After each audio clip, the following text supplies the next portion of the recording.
Hello students, जीव विज्ञान की इस वीडियो में आपका स्वागत है। आज हम मानव स्वास्थ्य और रोग अध्याय का 9वां भाग पढ़ेंगे और इसके अंतर्गत उपार्जित प्रतिरक्षा के प्रकार के विषय में जानेंगे। तो आइए शुरू करते हैं। हमारे शरीर की जो प्रतिरक्षा प्रणाली है वो दो प्रकार से कार्य करती है। एक, जन्म से ही हमारे शरीर में प्रतिरक्षा मौजूद होती है जिसे हम जन्मजात प्रतिरक्षा कहते हैं, और दूसरा, हमारे जीवन काल में जन्म के बाद अगर कोई प्रतिरक्षा उत्पन्न होती है उसे उपार्जित प्रतिरक्षा कहते हैं। उपार्जित प्रतिरक्षा जन्म के बाद उत्पन्न होने वाली प्रतिरक्षा है, इसे विशिष्ट प्रतिरक्षा भी कहते हैं। हमारे शरीर में जब कोई भी रोगजनक पहली बार आता है तो शरीर के द्वारा एक अनुक्रिया की जाती है जो कि निम्न तीव्रता की होती है, जिसे हम प्राथमिक अनुक्रिया कहते हैं।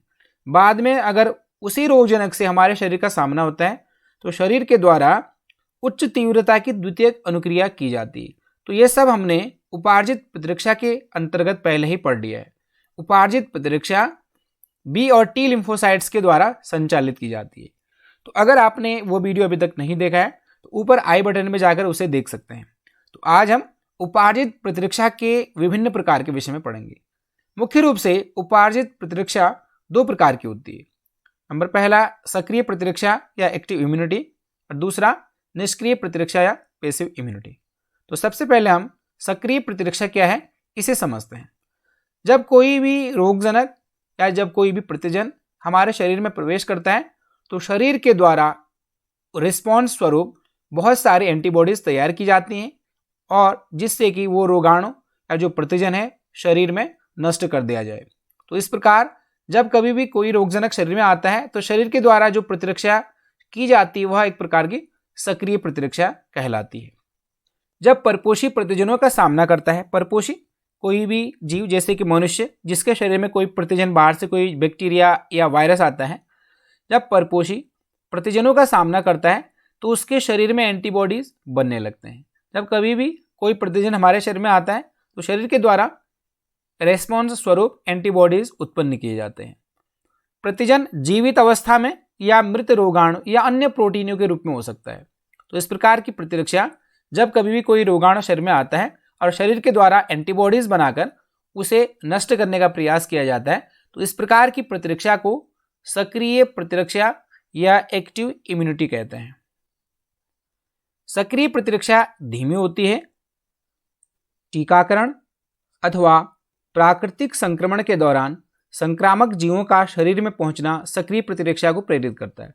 टीकाकरण या वैक्सीनेशन, जिसमें किसी भी रोगजनक की वीक मात्रा को या काफ़ी कमज़ोर मात्रा को हमारे शरीर में प्रवेश कराया जाता है, और जो प्राकृतिक संक्रमण होता है इस दौरान भी हमारे शरीर में संक्रामक जीव प्रवेश करते हैं।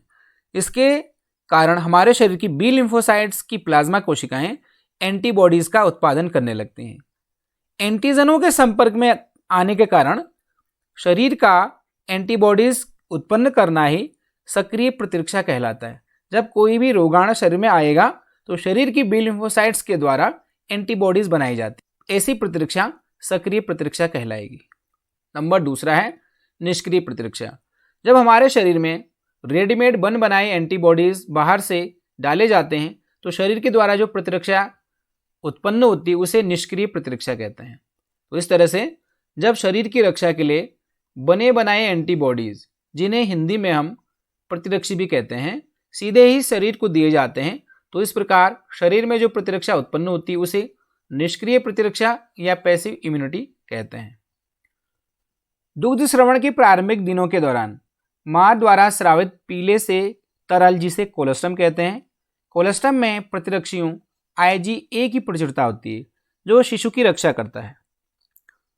स्तनपान कराते समय मां अपने शरीर में बनी हुई कुछ विशिष्ट एंटीबॉडीज जो कि दूध के माध्यम से शिशु तक पहुंचती हैं। स्तनों से निकलने वाला जो पीला गाढ़ा जो द्रव होता है जिसे कोलोस्ट्रम कहते हैं, कोलोस्ट्रम में IgA प्रकार की एंटीबॉडीज प्रचुर मात्रा में पाई जाती हैं। तो इसीलिए कहा जाता है कि जो शुरुआती दिनों में नवजात शिशु को माँ का दूध पिलाना आवश्यक होता है, जिससे कि IgA प्रकार की एंटीबॉडीज शिशु में जा सकें, जिससे उसमें निष्क्रिय प्रतिरक्षा उत्पन्न हो सके। इसके कुछ और एग्जाम्पल हैं, जैसे कि सगर्भता के दौरान भ्रूण को भी अपरा द्वारा मां से प्रतिरक्षी मिलते हैं, जिसे IgG कहते हैं।